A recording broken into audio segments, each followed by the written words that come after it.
Selamat malam Bapak dan Ibu, selamat malam, sehat selalu? Malam, Pak Iman. Sehat. Sehat selalu, iya. Saya ke Mbak Fala dulu sebelum ke Bung Mardhani. Mbak Fala, ini PPKM-nya berubah nih, dari darurat ke level 4. Saya ingin tahu mungkin ada background, ada latar belakang terkait ini? Ya, baik. Perubahan nama memang akhirnya ditujukan untuk membuat perubahan antar regional. Jadi setiap daerah artinya dibedakan berdasarkan kasus-kasus yang terjadi, gitu ya. Jadi apakah di wilayah A, di wilayah B, wilayah C, D, dan seterusnya itu dibagi berdasarkan jumlah kasusnya, bed occupancy rate-nya, kematian pasiennya, dan lain sebagainya.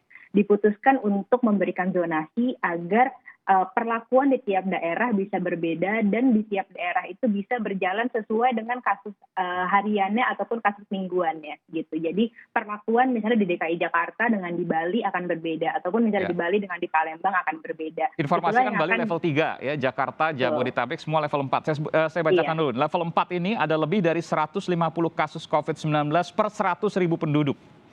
Lebih dari 30 kasus yang dirawat di rumah sakit per 100.000 penduduk. Dan lebih dari 5 kasus yang meninggal per 100.000 penduduk. Kalau level 3 ada 50 sampai maksimal 150 kasus COVID per 100.000 penduduk, lalu ada 10 sampai 30 kasus yang dirawat di rumah sakit per 100.000 penduduk, dan kemudian 2 sampai 5 kasus meninggal juga per 100.000 penduduk. Betul demikian ya Mbak ya? Iya. Iya. Lalu kemudian yang membedakan level 4 dan level 3 ini adalah tadi yang saya bacakan. Selama ini kalau darurat semuanya seolah-olah level 4, jadi kemudian itu yang dihilangkan, darurat dihilangkan. Betul. Betul. Sejauh ini memang pemerintah mengejar untuk sistem zonasi sehingga perlakuan di tiap daerah bisa dibedakan sesuai dengan jumlah kasus. Oke, saya ke Bu Mardhani. Efektifkah itu, Bu Mardhani? Ya, yang pertama dari sudut istilah saja selalu berubah-ubah, Aiman. Istilah yang berubah-ubah tentu membuat pelaksana di lapangan menjadi bingung, apalagi persepsi publik sebagai subjek utamanya. Oke, kita pecah dulu. Pelaksana di lapangan bingung. Apa yang kira-kira terjadi menurut Bung Mardhani? Penerapan dengan sikap tegasnya menjadi berubah, ya. Kalau ada penyekatan, tiba-tiba dia berubah dari 4 ke 3, apa yang harus dilakukan? Dari 3 ke 2, apa yang harus dilakukan? Karena kita ini gerbong besar. Ada pemerintah pusat, ada provinsi, ada kabupaten kota, ada kecamatan, sampai tingkat ke lapangan.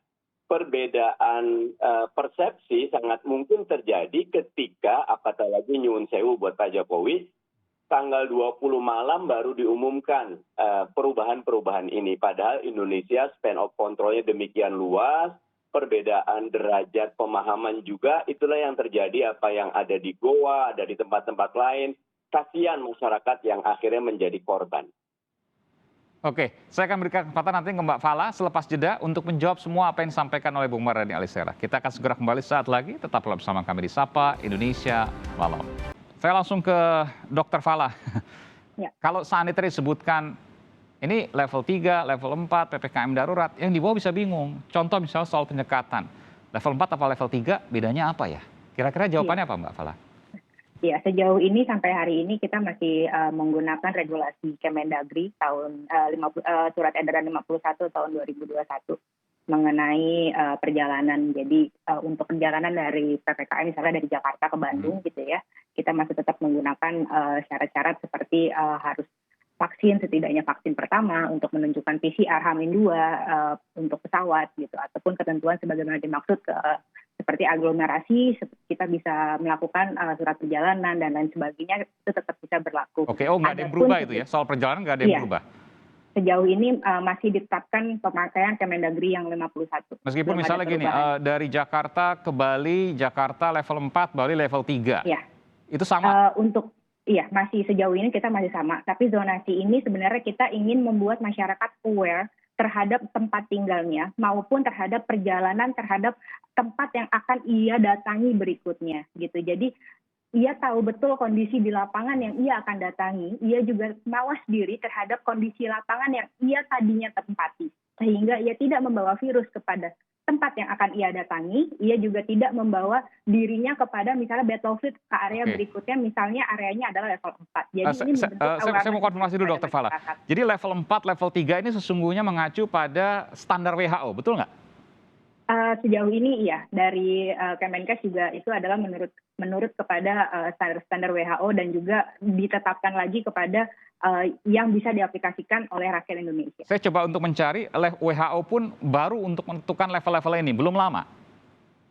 Iya, sebenarnya kita mencari solusi yang paling bisa diaplikasikan kepada Indonesia, Bu Aiman.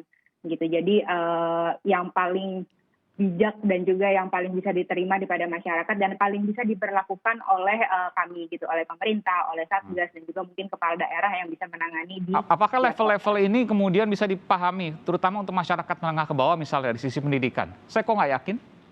Iya, ini baru hari kedua berjalan gitu, jadi perjalanan masih jauh ke depan dan kita juga masih merangkul banyak orang, banyak relawan yang kita masih harus pelajari lagi ke depannya bagaimana nanti upaya masyarakat untuk memperkenalkan mungkin ya memang Oke. ada istilah baru dan lain sebagainya, tapi we work for it. Oke, ini merupakan tantangan. Kalau saya tanya ke Bung Mardhani, kalau soal perjalanan, penyekatan nggak ada yang berubah Bung Mardhani. Tapi mungkin level 3, level 4, ya ada orang menyatakan ini kayak seblak gitu ya. Meskipun juga ini hal yang memang harus dipelajari juga, karena mungkin tidak mudah untuk bisa memahami bahwa level 3, level 4, apa sih perbedaannya, apa sih awareness-nya, apa sih kesadarannya, tentu ini menjadi satu tantangan. Edukasi kepada masyarakat, bukan hal yang mudah. Ada kekhawatiran di sini, Bung Mardhani? Ya, Aiman, esensinya pemberlakuan PPKM dengan segala istilahnya kan sebetulnya menahan laju mobilitas. Saya justru melihat yang dilakukan pemerintah sangat tertinggal dari penggunaan teknologi. Kita bisa melihat Google Traffic kok, Aiman. Hari pertama tanggal 3 Juli, Jakarta justru sorenya macet gitu kan. Sehingga ada kasus Mas Anies marah-marah dengan satu. Kalau Jakarta saja dan mereka yang kerja di kawasan Sudirman belum memahami bagaimana dengan seluruh Indonesia. Jadi, nyuwun sewu Mbak Fala, saya dukung. Pokoknya teman-teman Satgas ini kerja luar biasa. Tapi saya ingin kejelasan peraturan yang sederhana. Karena di masa pandemi ini kita sedih. Bukan cuma derajat ekonomi kita dari middle income countries menjadi lower income countries, tetapi rata-rata sekolah dari 8,2 tahun kita jadi turun ke 7,5 tahun ya. Sehingga betul-betul harus peraturan kebijakan is the content, tetapi distribution is the king kong. Itu. Konten itu the king, tapi distribution is the king kong. Nah, menurut saya catatan besarnya adalah ada ketidakjelasan antara konten dengan distribusinya, sehingga terjadi banyak varian di bawah. Boleh nggak saya ngomong begini, Bung Mardhani? Bicara soal ini bukan soal level yang harusnya disampaikan, dikemukakan pada masyarakat, tapi bagaimana edukasi bahwa COVID itu menular dan membahayakan bagi sebagian orang, bagi banyak orang. Karena itu, Aiman, pendekatan yang ada sekarang ini cenderung pendekatan di hilir, harusnya pendekatan di hulu. Penguatan RT RW dan kesadaran keluarga itu yang dikejar, dan untuk itu saya setuju ada relawan. Tapi yang ketuk pintu sebetulnya saya apresiasi untuk bab vaksinasi. Vaksinasi kita speednya luar biasa. Kenapa kita tidak memudahkan dalam bab mobilitas, menjaga mobilitas seperti kita menjaga atau mengejar vaksinasi, Aiman? Oke, Mbak Fala terakhir, soal level adalah hal lain yang mungkin sulit untuk dipahami banyak masyarakat, tapi soal edukasi, bahaya COVID, penularan COVID. Ini apa yang bisa dilakukan, apa yang sudah dilakukan, dan bagaimana memastikan bahwa masyarakat paham akan hal tersebut? Iya, pada dasarnya itu yang sudah kita kerjakan, sedang kita kerjakan, dan akan terus kita kerjakan dari Satgas, apalagi saya dari Komlik, Komunikasi Publik, akan terus untuk mengedukasi masyarakat, memberikan informasi yang benar mengenai COVID-19, melawan hoax yang ada, dan juga terus memberikan semangat kepada masyarakat bahwa pandemi ini bisa diselesaikan dengan cara bersama-sama, satu waktu, bergotong royong, melakukan protokol kesehatan 5M, 3M ditambah 2M, dan juga untuk melaksanakan vaksinasi. kami dari Satgas terus berjuang untuk melakukan itu semua sehingga masyarakat memiliki kesadaran yang penuh atas pandemi ini, bahwa pandemi ini masih berjalan dan bila kita tidak memiliki kesadaran penuh maka pandemi ini tidak akan bisa teruskan.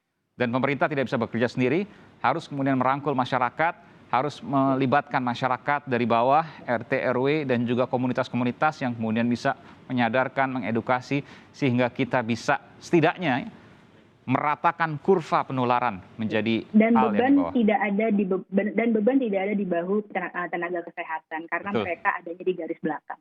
Betul. Terima kasih Mbak Fala Adinda dari Satgas COVID-19 dan juga Bung Mardhani Alisera dari Partai Keadilan Sejahtera.